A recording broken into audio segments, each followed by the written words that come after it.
We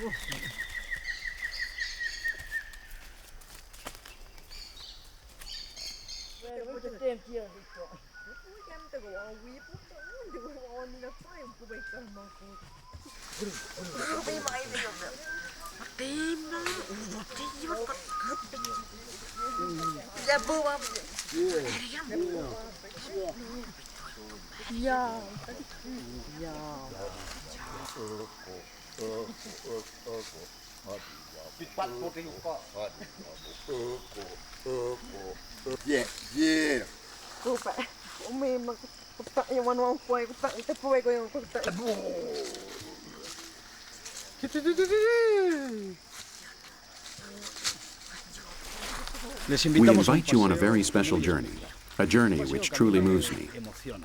I'm walking with a grandmother who has no grandchildren. They've been shot to death. They destroyed her life, her land. She is the goddess, the queen, the most important woman in a group of survivors from the Akuntsu ethnic group in the state of Rondonia. We've traveled here. We've come thousands of kilometers to the heart of Rondonia, a Brazilian state which used to be filled with trees, and today is filled with soybeans and cattle.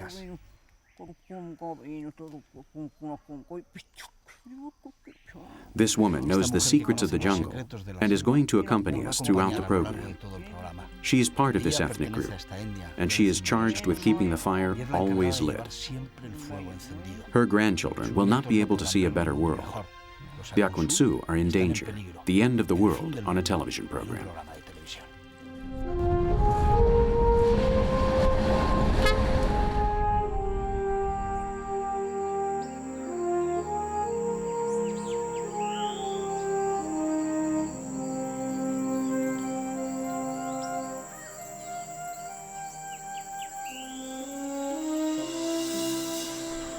The Akuntsu homeland is leaking away like water into a boat about to sink.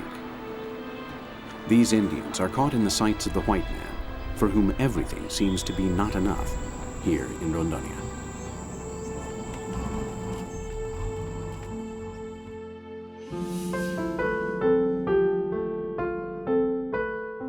Every day, the newspaper headlines in this heart-rending area of Brazil read as if they had been written several centuries ago. The papers are printed with human blood, and on their front pages we find events which we thought had been eradicated forever, reported as if they were completely normal.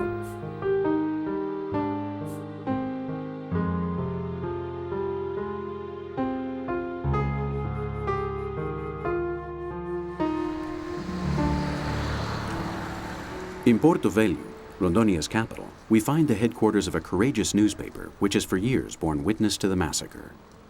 The Indian has historically been considered a fierce creature, an animal, and a hindrance to development, which in Rondonia is actually the disorganized occupation of territory, which has been going on here for many years now, and which in reality prevents the development claimed by those in power.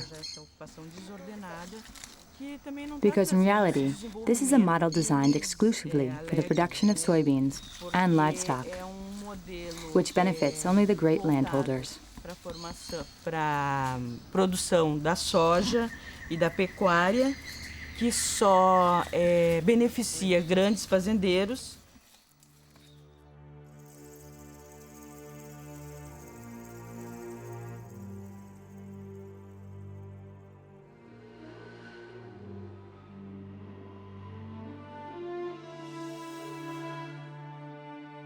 Since 1956, the state of Rondonia has owed its name to this man, Marshal Rondon, wholehearted defender and champion of the Indians in the past, in supposedly more inhumane times.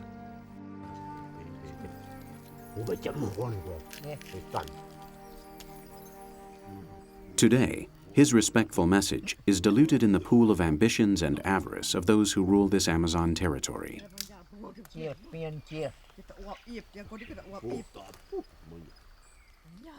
These human beings seem not to exist, to count, for those who govern Rondonia.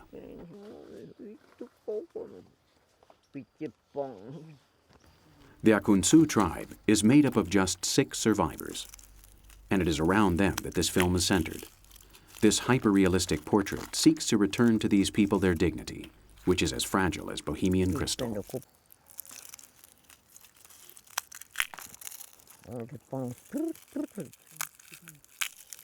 Ururu, the grandmother of the group, carries on in spite of everything, seeking her treasure.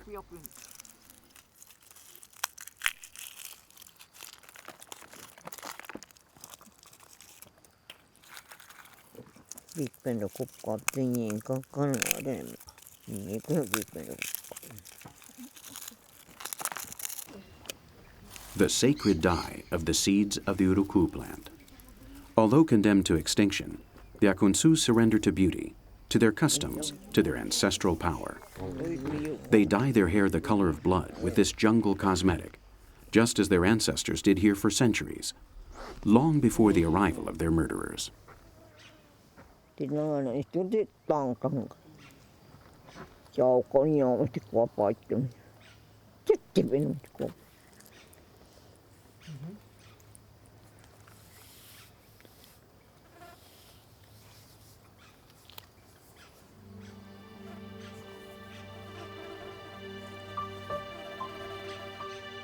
All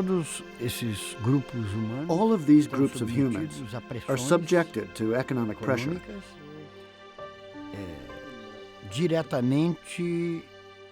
And this pressure takes the form of ranches, the large soybean plantations which are beginning to arrive, and the removal of the wood, which is always the first step.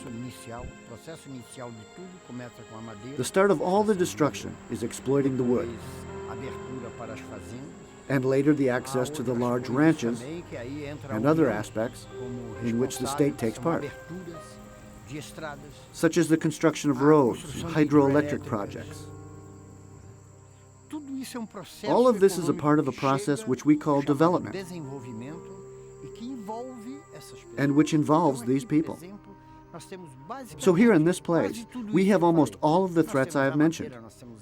We have the wood, the ranches, and these Indians are threatened, and now the soybeans are coming in. This is therefore a process which poses a threat to them in every way.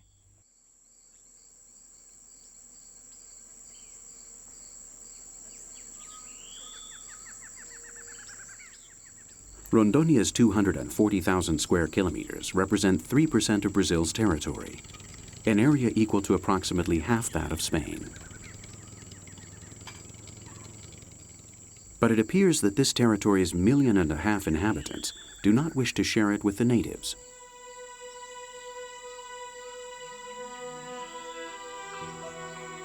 The jungle is losing ground, and with it, its direct descendants, the people of the jungle.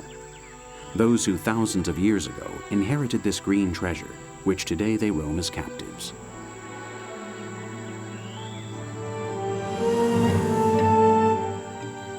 Rarely do the Akuntsu cross the frontier.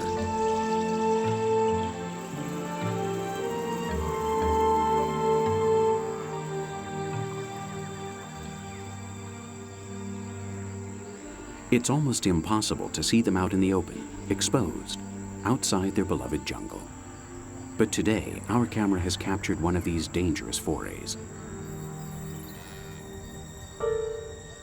At the very gates of their house, where until just 1 year ago the trees were as tall as cathedrals, today there graze thousands of cattle. The Akuntsu defend themselves with words and arrows from a mammoth process bearing down upon them to squash them like ants.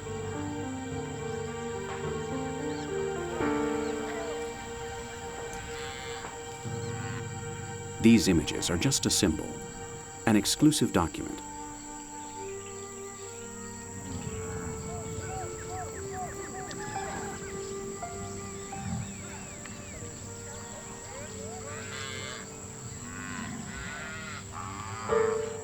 A handful of people outraged at the very gates of hell.